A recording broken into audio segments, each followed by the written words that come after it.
예, 제가 이제 여러분하고 이번 시간에 같이 하고자 하는 건 바로 5개념과 관련된 이야기입니다. 아마 여러분들 5개념에 대해서 들어보지 않은 사람은 없을 거라 봅니다. 참, 그리고 여러분들 이 영상 보기 전에 분명히 제가 따로 안내는 하겠지만 반드시 미리 자신의 5개념을 확인하고 난 다음에 직접 이 영상을 보면서 자신의 5개념이 어떤 것이 있었는지에 대해서 확인하는 게 효과적입니다.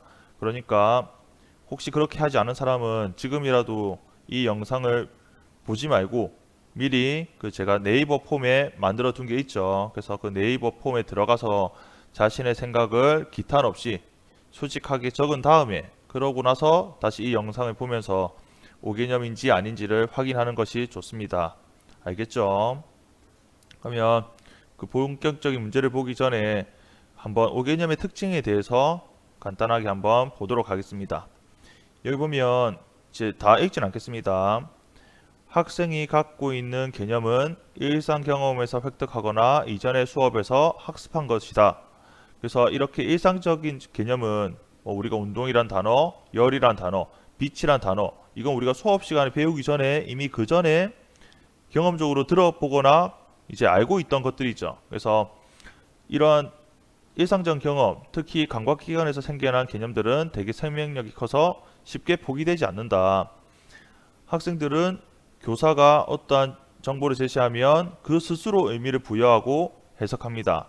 근데 그 중에서 어떤 경우에는 일부분을 학습하거나 기존에 있던 자신의 5개념에 그러한 교사의 의견을 통합시키는 경우가 있습니다. 그래서 학생들은 기존의 자기 생각이 매우 성공적이거나 새로운 생각의 필요성을 깨닫지 못할 때 새로운 생각을 강하게 거부한다. 그래서 자신의 5개념이 틀렸다고 생각하지 않고 그걸 끝까지 계속 유지한다는 거죠.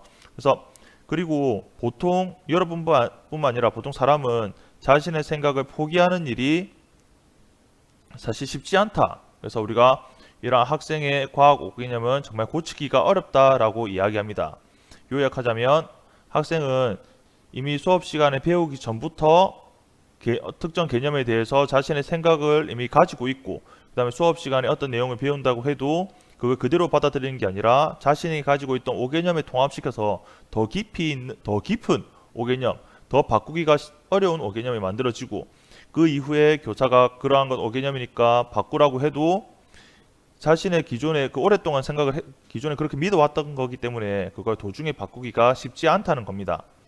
그래서 여러분들한테 꼭 하고 싶은 말은 이 5개념을 고치기 위한 방법은 몇 가지가 있는데 그 중에 대표적인 게 이제 전문가라고 하는 교사가 이제 말해주는 것을 자신이 들었을 때, 그러니까 나는 여러분들 중에 나는 이 1번 답이 A라고 생각했는데 교사는 A가 아니다 B다라고 이야기를 했을 때 그때 그 상황에서 나는 분명히 오랫동안 A라고 믿어왔으니까 교사가 뭔가 잘못되었고 교사가 말한 B가 뭔가 부족하니까 나는 B를 받아들이지 않고 기존에 알고 있던 A로 그대로 유지해야지 라는 생각을 해서는 안 된다는 거예요.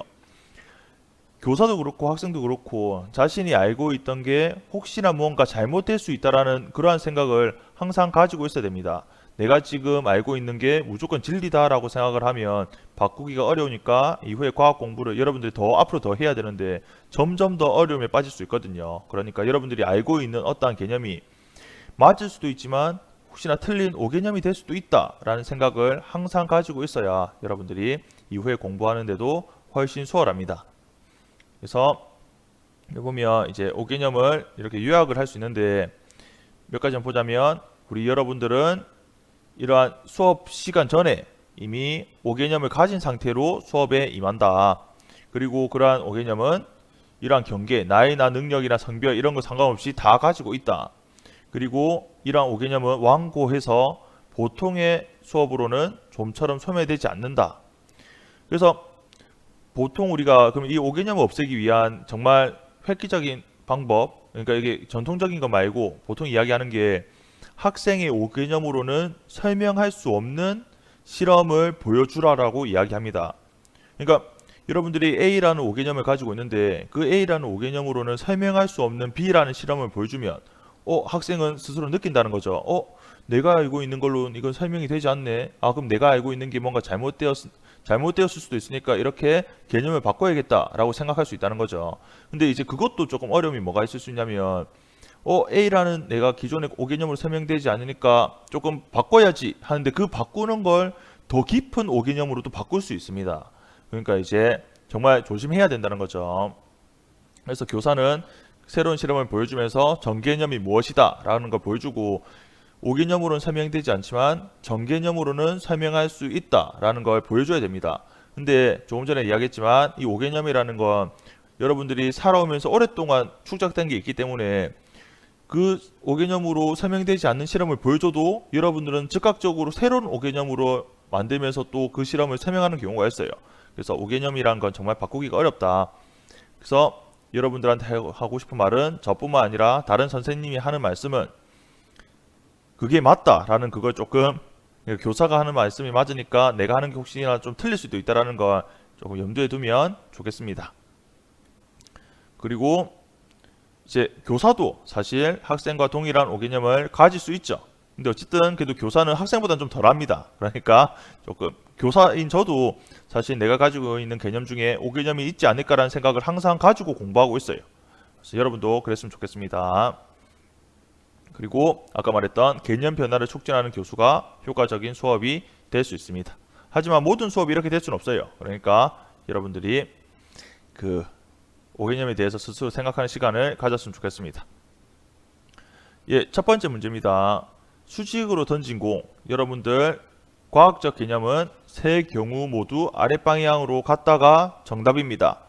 이렇게 생각하는 사람은 상관없어요. 하지만 이렇게 생각하지 못한 사람은 이게 정개념이니까 자신의 생각을 뜯어 고쳐야겠습니다. 그 고치는 게 맞다. 요거 관련해서 많은 많은 과학자들이 연구한 결과가 있어요. 그 연구한 결과를 잠깐 소개를 하자면 학생들은 대부분 위로 올라가는 동안, 그러니까 공이 위로 올라가는 동안에는 아랫방향보단 윗방향으로 더 큰 힘이 존재한다고 생각하는 경우가 많다는 겁니다. 하지만 그렇지 않습니다. 그리고 공이 최고점에 도달한 순간에는 그 순간만큼은 이 물체에 작용하는 힘이 없다라고 생각하는 경우가 있다고 하는데 그렇지 않아요.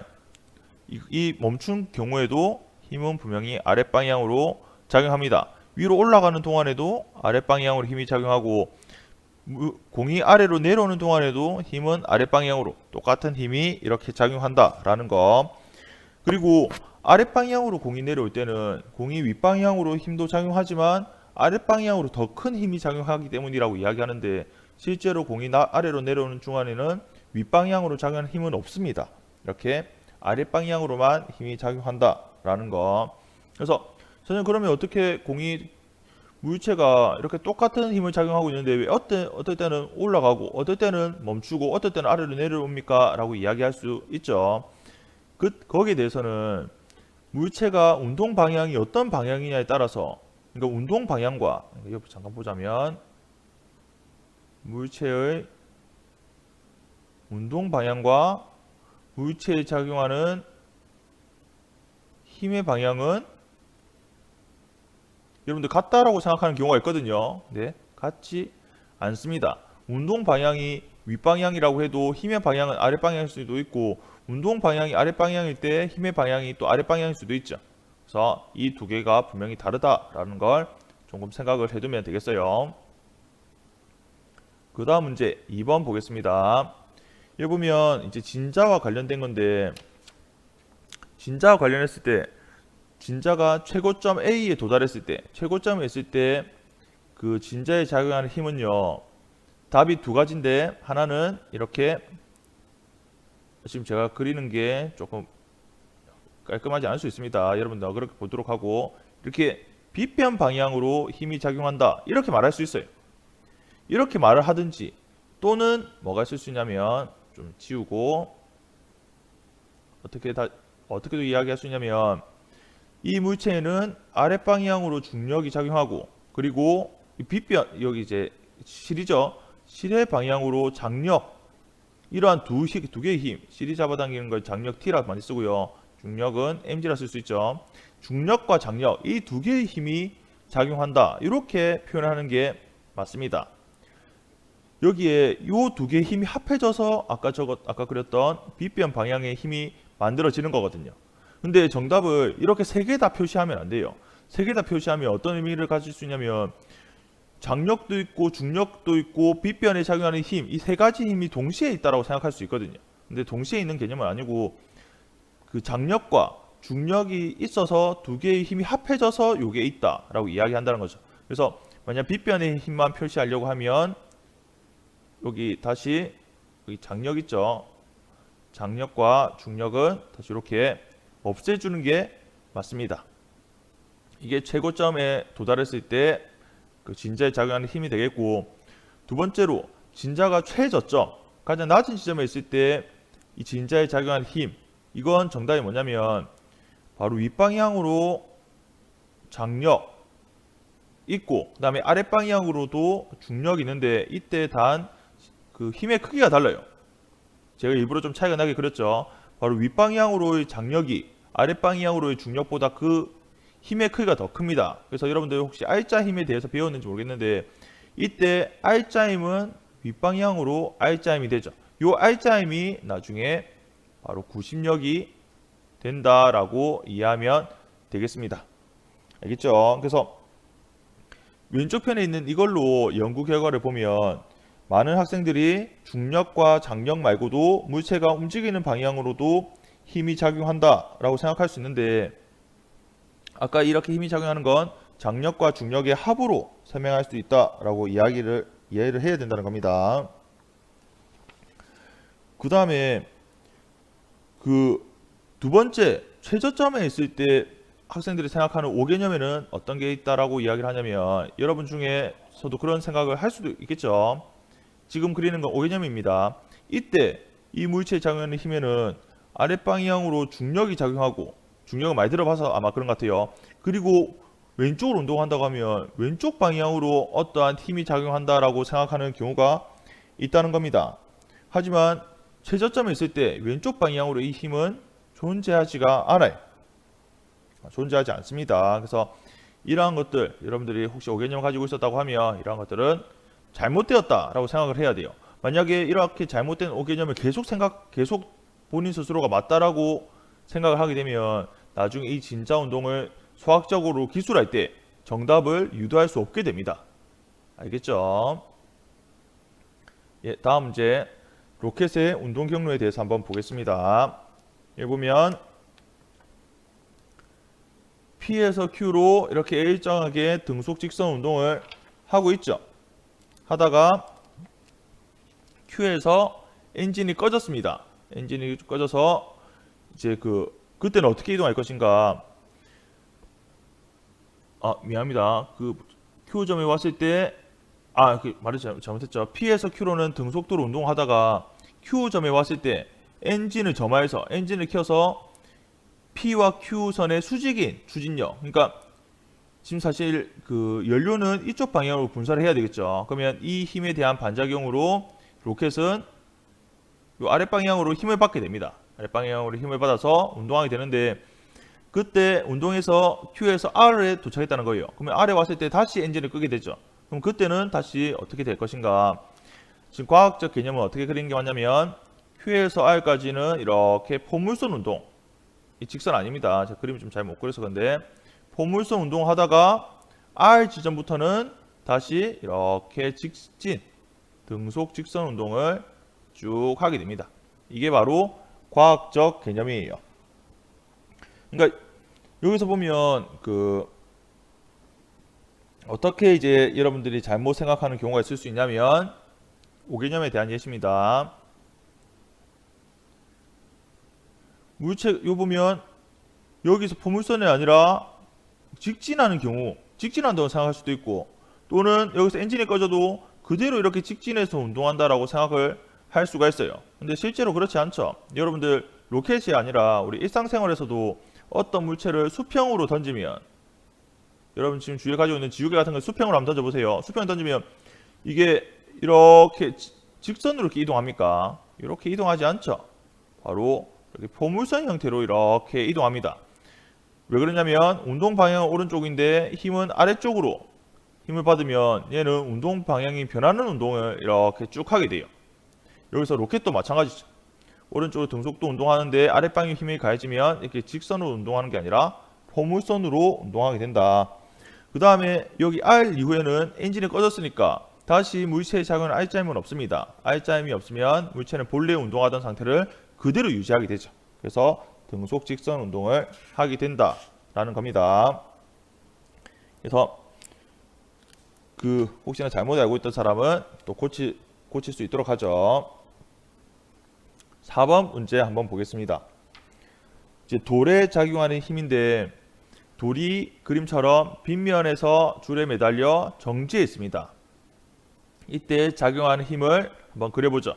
지금 사실 정말 좋은 건 여러분들하고 면대면으로 봐서 종이를 나눠주고 이 받은 종이에 힘을 직접 한번 표시해 보는 거예요. 근데 제가 네이버 폼을 조금 여러분들 이제 설문조사 겸 이제 과제인데 그 과제를 이제 제출하려고 좀 준비를 하다 보니까 여러분들이 이렇게 직접 그림을 그리는 것까지는 구현이 안 되더라고요. 이게 이미지 파일로 이런 그림을 네이버 폼에 업로드하는 것까지는 되는데 이제 그리는 것까지는 안 되더라고요. 그래서 어쩔 수 없이 문제를 좀 바꿔서 작용하는 힘을 나타내는 걸 이렇게 글로 직접 여러분들이 선으로 나타낼 수가 없으니까 그 이유를 서술하라고 이제 서술형 문제로 만들어놨죠. 그래서 서술형 문제를 여러분들이 좀 구체적으로 적으면 여러분들의 5개념을 글로도 꼭 이렇게 선이 아니라도 글로도 표시할 수 있으니까 그렇게 조금 해둔 겁니다. 알겠죠? 이게 면대면이었으면 직접 표시도 해서 제가 그거 봤으면 더 좋았을 텐데 지금 온라인 수업이라서 이 4번 문제뿐만 아니라 앞에 있는 1번 문제부터도 그랬죠. 그림에다가 뭔가 방향을 표시하는 건 여러분들 머릿속으로 아마 상상을 했을 거라 보고 그 다음에 이제 직접 이 영상을 보면서 그 자신이 혹시나 가지고 있던 5개념을 전개념으로 바꾸면 되겠습니다. 여기서의 그 과학적 개념, 이때 줄이 빗면에서 줄에 매달려 정지했을 때의 과학적 개념은 이 돌에 작용하는 힘은 아랫방향으로 중력이 있어요. 또 뭐가 있냐면 실이 돌을 잡아당기는 장력, 텐션이라고 해서 T를 많이 씁니다. 장력이 있고 또 뭐가 있냐면 바닥이 바로 돌을 떠받치는 수직항력, 보통 대문자 N을 쓰거든요. 수직항력, 이렇게 힘이 있습니다. 다른 힘은 없어요. 알겠습니까? 물론 여기서는 이제 빗면에서의 마찰력은 없다 봐야 되죠. 여기서 마찰력은 문제에서는 지금 그게 없는데 마찰력이 없다라고 가정하면 이렇게 세 개의 힘이 바로 이제 물체에 작용하는 힘이 되고, 그럼 이 세 개의 힘을 다 더했을 때 뭐가 될까요? 중력과 장력과 수직항력을 모두 다 더하면 그 값은 바로 0이 됩니다. 0. 0이니까 바로 이 돌이 정지해 있을 수 있는 거죠. 만약에 이 값이 0이 아니다 라고 하면 돌은 속도가 변하는 가속 운동을 해야 됩니다. 예, 다음 문제. 이제 조금 전까지는 역학 파트였고 이제 전자기 파트로 한번 봐보죠. 파트별로 조금 5개념을 다양한 분야로 보는 게 도움이 될 거라 생각합니다. 예, 1번 문제 보면 두 대전 입자 사이의 전기력인데 A 입자는 마이너스 2쿨롱의 전하량을 가지고 있고 B는 플러스 1쿨롱의 전하량을 가지고 있어요. 이때 전하의 종류가 다르니까 서로 잡아당기는 힘이 작용하거든요. A는 B를 왼쪽 방향으로 왼쪽 방향으로 힘이 작용하고요. 물체 B는 물체 A의 오른쪽 방향으로 힘이 작용합니다. 이때 단 힘의 방향은 서로 반대고 그 크기는 같죠? 여기서 이제 일부 학생들은 잘못 생각할 수 있는 게 A의 전하량이 더 크니까 A가 B를 잡아당기는 힘의 크기가 B가 A를 잡아당기는 힘의 크기보다 더 크다라고 생각하는 경우가 있을 수 있어요. 아주 대표적인 5개념입니다. 이건 잘못됐죠. 알겠습니까? 지금 여러분도 혹시 지구하고 여러분하고 보면 지구도 여러분 잡아당기고 있지만 여러분들이 지구를 잡아당기는 그 힘의 크기도 지구가 여러분을 잡아당기는 것과 그 크기는 같죠. 바로 이게 뭐냐면 뉴턴의 제3법칙 미안합니다. 바로 작용 반작용 법칙입니다. 우리가 힘이라는 건 항상 쌍으로 존재하는데 어떤 힘이 존재하면 그에 대한 반작용이 항상 작용해요. 근데 그 반작용은 항상 작용과 크기는 같고 방향이 반대죠. 이러한 두 힘이 동시에 작용할 수는 없다는 겁니다. 크기가 다르니까요. 그래서 그리고 서로 종류가 반대니까 서로 잡아당기는 인력이 작용하죠. 만약에 부호가 같았다면 서로 밀어내는 청력이 작용했을 겁니다. 그 다음에 이제 검정기 한번 봐보죠. 예, 검정기를 보면 여기서 나무 막대예요. 그래서 지금 여기서 과학적 개념은 나무 막대에도 대전체를 갖다 대면 나무 막대 가까이에 있던 검정기의 박이 금속박이 벌어집니다. 근데 대표적인 오개념은 당연히 벌어지지 않는다. 지지 않는다라고 아마 생각하는 학생도 있을 것 같아요. 그러면 그 이유는 뭐냐? 라고 하면 보통 물론 개인마다 다 다를 수 있으니까 제가 그거 다 지금 말해볼 수는 없지만 대표적으로 벌어지지 않는다고 생각했던 그 이유는 바로 부도체는 전기가 흐르지 않잖아요 라고 말하는 사람이 많더라는 거예요. 특히나 나무는 대표적인 부도체니까. 나무는 부도체 맞죠? 하지만 나무는 부도체는 맞아요. 전류가 아주 잘 흐르는 거 아닙니다. 자율전자가 거의 없죠. 하지만 이렇게 대전체를 마이너스로 예를 들어 대전되어 있는 물체를 가까이 되면 이 안에 유전 분극이라 그래서 여기 있던 전자가 이쪽으로 직접 이동하지는 못해요. 그거 맞습니다. 하지만 그 나무 막대의 원자의 모양이 좀 바뀌는데 본래 중심에 원자핵이 있고 전자가 원자핵 주변에 있다고 하죠. 근데 만약에 어느 한쪽 편에 마이너스로 대전된 물체가 이렇게 가까이 접근하면 여기 마이너스 있던 게 주로 어디 있게 되냐면 마이너스끼리는 서로 청력이 작용하니까 이런 식으로 해서 가까이 있는 대전체로부터 이렇게 멀어지려고 한다는 거예요.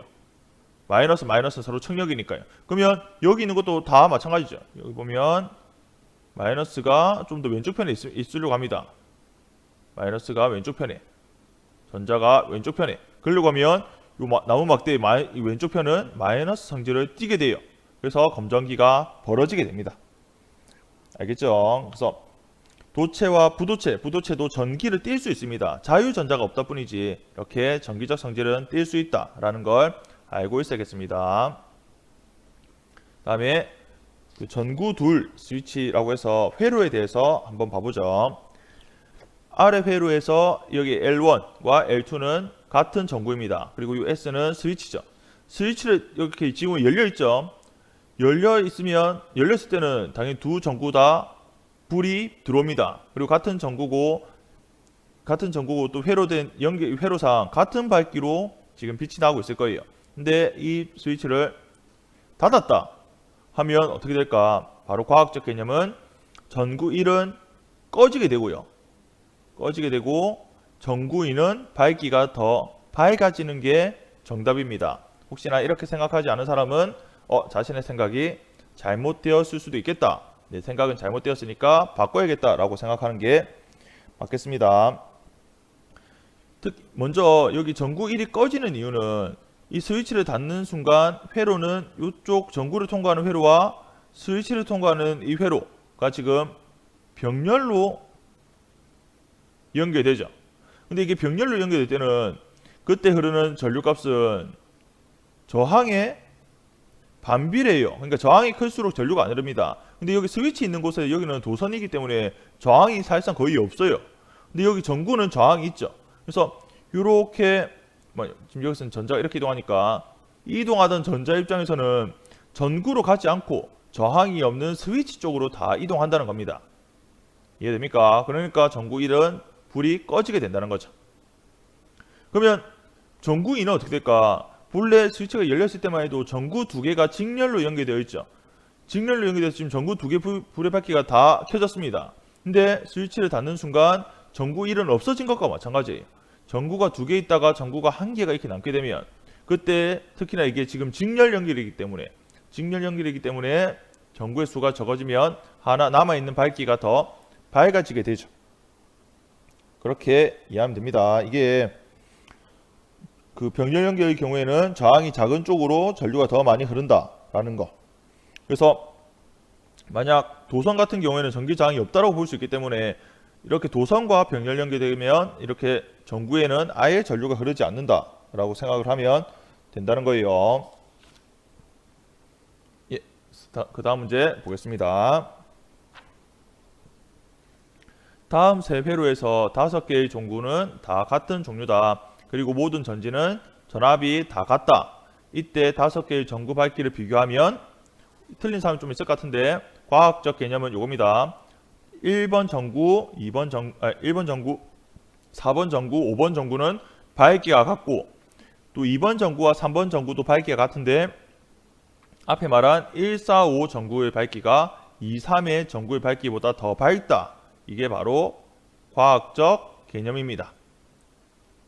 여기 보면 1번부터 한번 봐보죠. 1번은 만약 전기 저항이 R이라고 하고 만약 그 건전지의 전압을 V라고 하면 건전지 전압이 두 개니까 2V가 되죠. 그러면 이때 흐르는 전류 I는 R분의 2V가 됩니다. 저항이 반비례하고 전압이 비례하게 되거든요. 그래서 1번 전구에 흐르는 전류는 R분의 2V가 된다. 근데 그럼 세 번째 회로 한번 봐보죠. 세 번째 회로 보면 지금 전구 4번하고 전구 5번이 서로 지금 병렬로 연결됐어요. 병렬로 연결되어 있다는 건 전압이 항상 같다는 이야기입니다. 여기 전압이 2V라는 말은 전구 5에도 전압이 2V 걸리고 전구 4에도 전압이 2V 걸린다는 거예요.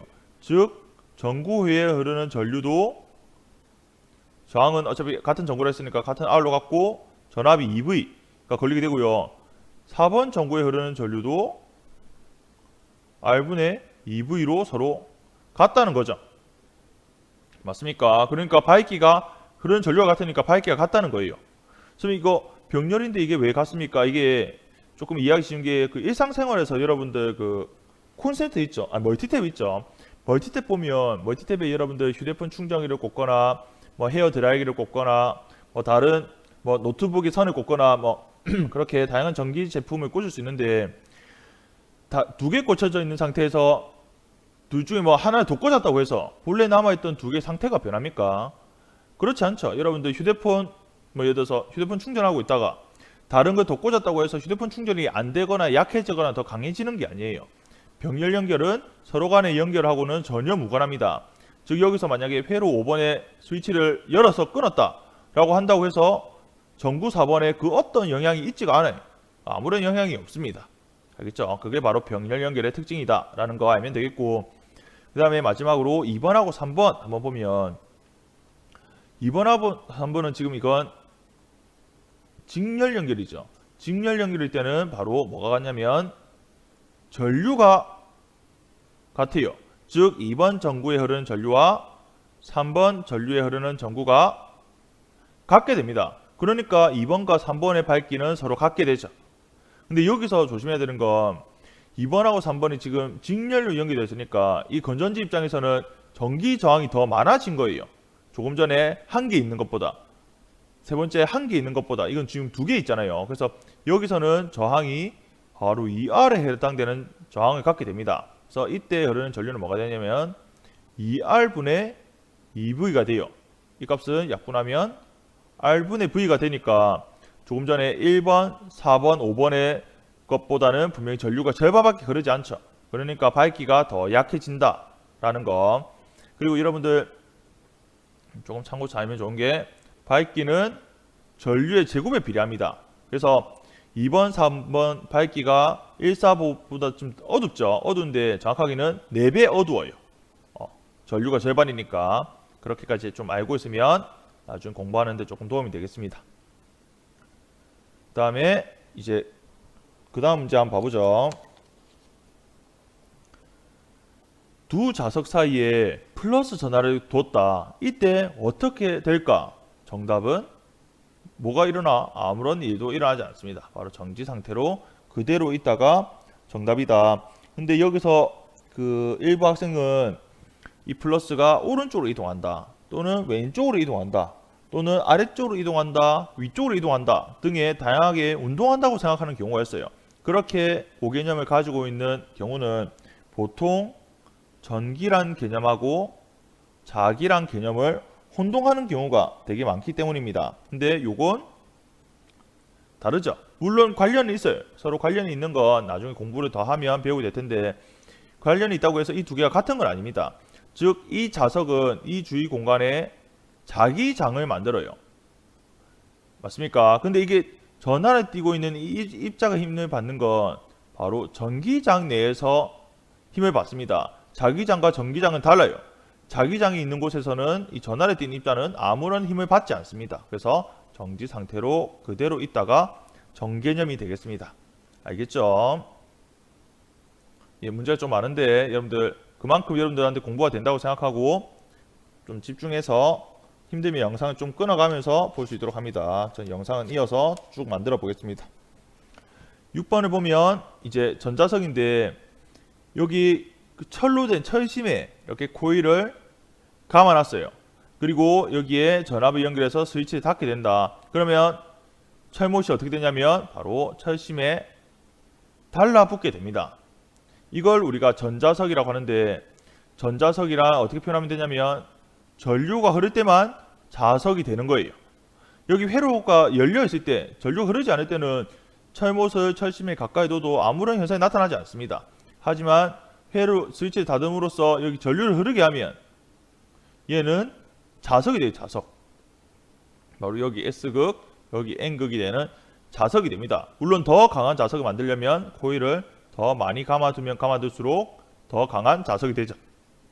그래서 이러한 전자석은 좋은 점이 뭐가 있냐면 전류를 끊으면 또 자석이 안 돼요. 그래서 우리가 보통 여러분들 막대 자석이나 그 말굽 자석은 한번 자석으로 만들어지면 그 이후에 계속 자석 상태를 유지합니다. 근데 우리가 자석이란 게 그렇게 계속 자기장을 가지고 있는 것도 좋지만 우리가 원할 때 자석이 되었다가 원하지 않을 때 자석이 되지 않은 것도 우리 사실 되게 유용해요. 그리고 여기서 또 보면 여기서는 전류 방향이 이렇게 되어 있는데 전류 방향을 예를 들어서 반대로 바꾼다 라고 하면 이때 만들어지는 자석의 방향이 또 반대로 바뀝니다. 그러니까 우리가 원하는 자기장을 원하는 방향으로 우리가 그때그때 만들 수 있다는 거예요. 이 전자석의 특징이. 그래서 보통 사용하는 것 중에 대표적인 게 여러분들 왜 자동차 폐차장 보면 되게 무거운 금속을 물론 집게로 집어서 올릴 수도 있지만 전자석을 이용해서도 무거운 금속을 우리가 원하는 장소로 이동할 수 있습니다. 만약 A 장소에서 B 장소로 금속을 이동해야 된다라고 하면 A 장소에 전자석을 가까이 가져간 다음에 그때는 전류를 흘려보내는 거죠. 그러면 그 전자석은 자석이 되면서 그 금속을 달라붙게 하거든요. 왜냐면 그 상태에서 들어올려서 B까지 갑니다. 그럼 B에서는 이제 금속을 놔야 되는데 이게 일반적인 영구 자석인 막대 자석을 이용하면 떨어지지가 않죠. 근데 그 전자석은 전류를 끊으면 전류가 흐르지 않게끔 하면 금속은 다시 또 바닥에 툭 떨어질 수 있습니다. 우리가 원할 때만 이렇게 자석이 될 수 있는 전자석 되게 유용하게 사용할 수 있겠죠. 그 다음에 세 번째 파트 열과 에너지 파트입니다. 열과 에너지의 첫 번째 문제를 보면 냉동실의 얼음 온도라고 되어 있는데 냉동실의 온도가 영하 10도이다. 그때 얼음이 얼어있다. 이때 얼음의 온도는 몇 도일까? 정답은 영하 10도이죠. 냉동실의 온도가 같게 되겠죠. 만약 냉동실 온도가 영하 20도다 라고 하면 그때 얼음의 온도는 영하 20도가 됩니다. 근데 많은 학생들의 오개념이 뜨끔할 수도 있겠죠. 바로 얼음의 온도를 0도씨라고 생각하는 경우가 많다라는 거예요. 얼음의 온도는 0도니까. 근데 얼음의 온도는 얼음의 온도라는 게 정해져 있지 않습니다. 얼음은 주위 온도가 몇 도냐에 따라서 온도가 달라지게 되는 거죠. 알겠습니까? 그래서 그 얼음도 영하 20도짜리 온도도 있고 영하 50도짜리 온도가 있을 수 있다. 그래서 이러한 오개념은 바꿔야 되겠습니다. 겨울철에 물론 지금은 겨울은 아니지만 겨울철에 철봉대를 잡았을 때 되게 차갑죠. 추운 겨울 아침에 철봉대 맞으면 손은 되게 차가워요. 그러한 느낌을 받는 이유가 뭘까? 그거를 여러분들 정말 이거는 진짜 다양한 답이 나왔을 것 같은데 가장 우리가 맞는 과학적 개념은 바로 손에서 철봉대로 열이 이동하기 때문에 우리는 손이 차갑다라고 느낀다라고 말하는 게 가장 정확합니다. 알겠습니까? 언제까지 열이 이동하냐면 철봉대와 손의 온도가 같아질 때까지 열이 이동해요. 근데 우리 사람 온도는 36.5도로 일정하니까 계속 열이 이동한다고 봐야 되거든요. 철봉대 온도가 36도가 되지 않고서는. 그러니까 계속 열이 이동하니까 우리 입장에서는 계속 차갑게 느껴지는 거죠. 그래서 근데 이제 여기서 잘못된 오개념이 뭐가 있을 수 있냐면 철봉대에서 냉기가 손으로 이동한다. 냉기는 이동하는 게 아니에요. 이동하는 건 열이 이동하죠. 열은 온도가 높은 데서 낮은 데로 이동합니다. 그리고 또 어떤 오개념이 있을 수 있냐면 철봉대에서 냉기가 손으로 이동하고 동시에 손에서 열이 철봉대로 이동한다. 이거는 이제 개념도 있고 오개념도 있는 거죠. 냉기는 이동하지 않습니다. 그러한 것들. 그러면 그렇게 말할 수 있겠죠. 똑같은 겨울철인데 철봉대는 차가운데 나무 벤치는 상대적으로 덜 차갑잖아요. 그렇지 않습니까? 추운 겨울입니다. 한번 상상해 보세요. 철봉대도 있고 예를 들어서 이렇게 철벤치 말고요. 나무로 된 벤치도 있다. 철로 된 철봉이랑. 그러면 또 지금 만약에 한겨울이다. 나무 온도하고 철의 온도는 그러면 철의 온도가 더 낮은 걸까? 보너스입니다. 보너스로 한번 생각해 보세요. 온도는 철의 온도하고 나무 온도하고 나무의 템퍼처, 나무나 철이나 온도는 같아요. 같은 공간에 있으면. 얘가 영하 10도면 얘도 영하 10도죠. 근데 우리가 철봉을 손을 잡으면 되게 차갑게 느껴지는데 나무를 바닥을 손으로 만져보면 차가울 수는 있지만 상대적으로 덜 차갑죠. 그 이유는 뭐로 설명하냐면 열 전도율로 설명합니다. 열 전도율이 철이 나무보다 훨씬 더 크거든요. 그러니까 철은 열이 되게 잘 이동합니다. 그러니까 손으로부터도 열이 잘 이동하니까 손에서 열이 되게 많이 빠져나가요. 그래서 손이 되게 차갑게 느껴지고 나무는 열 전도율이 그렇게 높지 않습니다. 열이 잘 이동하지가 않아요. 그래서 나무에서는 손에서 나무로 열이 그렇게 많이 이동하지 않으니까 상대적으로 우리가 덜 차갑다라고 느낀다는 거죠. 지금 선생님이 말하는 게 정개념, 과학적 개념입니다. 혹시 잘못 다르게 알고 있는 사람은 좀 고치는 게 좋아요. 본인을 위한 겁니다. 그 다음에 네 번째 파트, 파동과 관련된 파트입니다. 요 파트까지 하면 끝이 나죠. 조금만 더 하면 되겠습니다. 물 위에 코르크 마개가 있는데 물 위에 이렇게 돌을 던져서 물결이 만들어지면 코르크 마개는 어떻게 움직입니까? 바로 정답은 위아래로 왔다 갔다 하죠. 근데 여기서도 잘못 생각한 사람은 위아래가 아니라 왼쪽 오른쪽으로 왔다 갔다 한다고 생각하는 사람도 있고, 또는 돌이 왼쪽에 있으니까 코르크는 왼쪽으로 이동한다, 또는 돌이 왼쪽에 있으니까 코르크는 오른쪽으로 이동한다 라는 잘못된 생각을 하는 경우가 있더라. 하지만 이 파동이라는 건 매질의 진동인데 에너지는 분명히 오른쪽으로 이동해요. 하지만 이 에너지를 이동시키는 매질, 물의 입자, 물 분자는 바로 위아래로 진동합니다. 여기서 이 매질은 바로 물이죠. 물은 위아래 진동해요. 그러니까 물 위에 있는 코르크는 당연히 매질이 이동하는 것에 따라서 같이 이렇게 위아래로 진동한다 라고 생각하는 게 맞습니다. 예, 그리고 두 번째, 기둥 모양 전등과 둥근 물체라고 되어 있는데 이렇게 됐을 때 그림자 모양은 뭘까? 아마 이것도 답이 다양할 것 같은데 정답은 전등 모양과 같은 이렇게 기둥 모양의 그림자가 만들어집니다. 왜 기둥 모양일까? 이거 오개념으로는 뭐 공 모양 또는 공과 기둥 모양의 합, 뭐 그런 것들이 있을 수 있죠. 근데 사실 물체의 그 그림자 모양은요, 여러분들 우리 사람 그림자라고 보면 사람의 그림자는 사람이랑 모양이 똑같으니까 둥근 물체는 당연히 그 그림자 모양도 둥글어야 되는 거 아닙니까? 라고 생각할 수 있는데 물체가 만드는 그림자는 물체의 모양으로만 결정되는 게 아니라 어떤 빛이 진행하냐에 따라서 그 결과가 달라지게 돼요. 이해됩니까? 그래서 이 긴 전등을 어떻게 조금 여러분들 이해하면 좀 좋냐면 작은 동그란 전구가 이렇게 나란하게 많이 있다라고 한번 생각해 보자. 그러면 그 중에서 1번 전구 빛이 진행합니다. 빛이 물론 사방으로 진행하지만 그 중에서 물체로 가는 빛을 생각해 보면 진행하다가 물체로부터 막히죠. 막히니까 더 이상 진행하지 못하고 이 경계, 이어진 이 이은선 여기에 바로 그림자가 만들어지는 거죠. 이해됩니까? 그러면 두 번째 있던 전구에서도 빛이 이렇게 진행해요. 진행하다가 둥근 물체로부터 막히면 더 이상 진행하지 못하고 그 뒤편에는 이렇게 또 그림자가 만들어지죠. 계속 이어집니다. 이어지다가 마지막 5번 전구에서 나온 빛은 역시 이렇게 진행하다가 물체부터 막혀서 더 이상 진행하지 못해서 여기에 그림자가 만들어지는 거예요.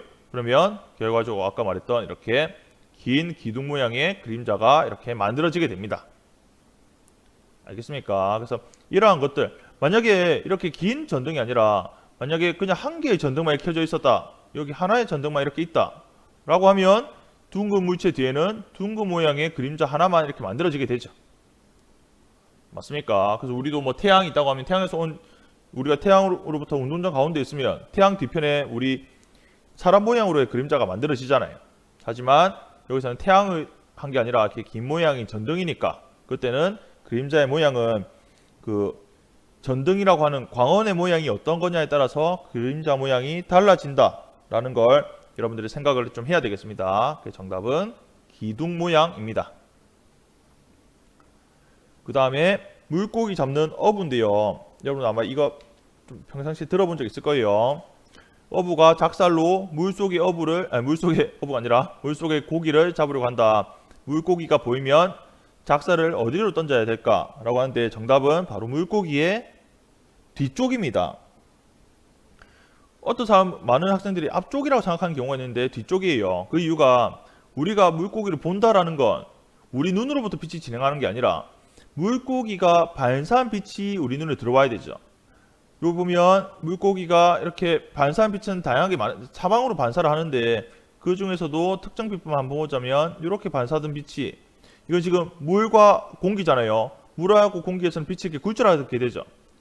이렇게 굴절해서 우리 사람 눈으로 들어왔다 라고 하면 이때 우리 사람은 물고기를 봤다라고 하는데 우리 사람은요 빛이 굴절해서 오는 빛은 보지 못하고 빛이 항상 직진해서 우리 눈에 들어오는 걸 인지하기 때문에 빛이 이렇게 쭉 직진을 꺼보면 여기에 물체가 A 위치에 물체가 그 물고기에 있는 걸 보인다는 거죠.